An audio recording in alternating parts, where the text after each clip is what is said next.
दोस्तों आज हम बात करने वाले हैं सी टेट जुलाई 2024 के बारे में। कब इसके फॉर्म आएंगे, क्या सिलेबस होगा, ठीक है, कब एग्जाम होने के इसके चांसेस हैं। तो सी टेट 2024 यदि जुलाई वाले एग्जाम की बात की जाए तो इसके जो फॉर्म है आपके, वे आपके एंड ऑफ अप्रैल में आने के चांसेस है। ठीक है, अप्रैल के एंड में आपको जो है इसके फॉर्म मिल जाएंगे। ठीक है, यदि आप एग्जाम की बात करोगे तो इसका जो एग्जाम है, एग्जाम इसका आपका जुलाई एंड में या आपका अगस्त में होने के चांसेस है। ठीक है, अब एक सवाल बहुत से स्टूडेंट पूछते हैं कि जो आप सीटेट का एग्जाम है वो आप कब दे सकते हो। तो फ्रेंड्स, यदि आपने इनरोल कर लिया है अपने बीएड या बीटीसी या डीएलएड, जो भी आपका टीचिंग वाला जो डिप्लोमा है, ठीक है, उसमें आपने इनरोल किया है, तो आप फर्स्ट ईयर में ही, मतलब आप जो है इनरोल करते ही आप जो है सी टेट का एग्जाम दे सकते हैं। ऐसा कुछ नहीं कि आपको जो है बीएड या आपका जो बीटीसी है वो कंप्लीट चाहिए, नहीं, आप फर्स्ट ईयर में ही उसका आप एग्जाम दे सकते हो। इससे सबसे अच्छी बात यह है कि जब आप सी टेट का एग्जाम, आप इसी दौरान आप सी टेट आप क्वालिफाई कर लीजिए और फिर आने वाली जो वैकेंसी है उसके लिए तब तक अपने आप को तैयार कर लीजिए, जिससे जब तक आप बीएड या बीटीसी कर लो और आपको जो वैकेंसी मिले उसमें आप जो है क्वालिफाई कर पाओ।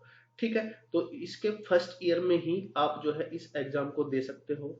ठीक है, इसमें ऐसा कोई बाउंडेशन नहीं है कि आपका बीएड या बीटीसी आपका कंप्लीट होना चाहिए, ऐसा कोई भी चेंजेस नहीं हुआ है।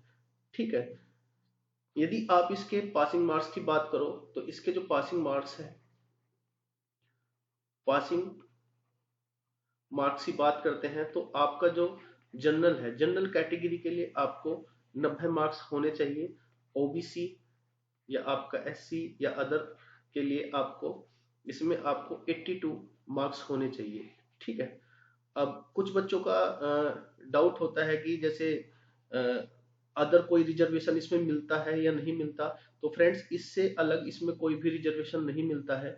आप यदि ओबीसी एससी एसटी के लिए है या अदर किसी भी कैटेगरी से है तो आपको 82 मार्क्स चाहिए। ठीक है, जनरल के लिए 90 चाहिए। यदि आप इससे कम है तो उसमें फेल्ड आपकी मार्कशीट में लिखा हुआ आएगा, क्योंकि ये एक तरीके से जो है एंट्री पास है सी टेट। ठीक है, आपके जो वैकेंसी आएगी, वैकेंसी के लिए ये एक एंट्री पास एग्जाम है। ठीक है फ्रेंड्स, ठीक है, तो एक आपका जो है एंट्री पास एग्जाम है ये।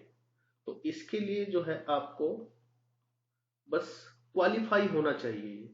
ठीक है, तो जब तक आपकी बीएड या बीटीसी है, यदि आप फर्स्ट ईयर में है तो जब तक आप इसे कंप्लीट कर लीजिए और अपनी जो तैयारी है एग्जाम की, जो आपकी आने वाला जो आपका जो वैकेंसी आएगी उसके लिए जो एग्जाम होगा, उसके लिए आप जब तक ये कंप्लीट करोगे तो आपकी कंप्लीट तैयारी होनी चाहिए। क्योंकि ज्यादातर आपको फ्रेंड्स, गवर्नमेंट वैसे भी 3 या 4 साल में एक बार वैकेंसी निकलती है, आपको एक या दो चांस मिलेगा, तो वो चांस आपका जो है बेकार नहीं होना चाहिए।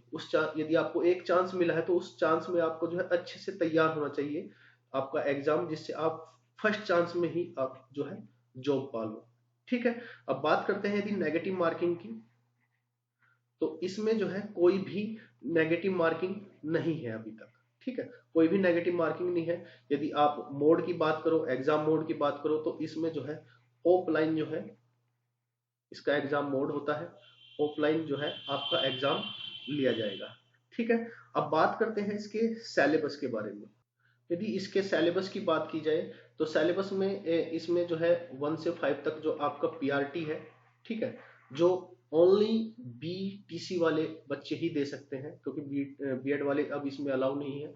तो प्राइमरी के लिए जो सिलेबस है इसमें आपका सीडीपी है, जो आपका 30 क्वेश्चन आपके आएंगे, 30 ही मार्क्स के होंगे। ठीक है, लैंग्वेज फर्स्ट के लिए आपको 30 क्वेश्चन हो गए, 30 ही मार्क्स होंगे। मतलब एक लैंग्वेज तो इसमें आपकी जो इंग्लिश आप ले सकते हो, या आप जो है हिंदी एक लैंग्वेज आप चॉइस कर। ठीक है, तो एक लैंग्वेज आपकी जो हिंदी है जो कंपलसरी है इसमें आएगी, तो उसमें 30 क्वेश्चंस आएंगे आपके, 30 मार्क्स के होंगे।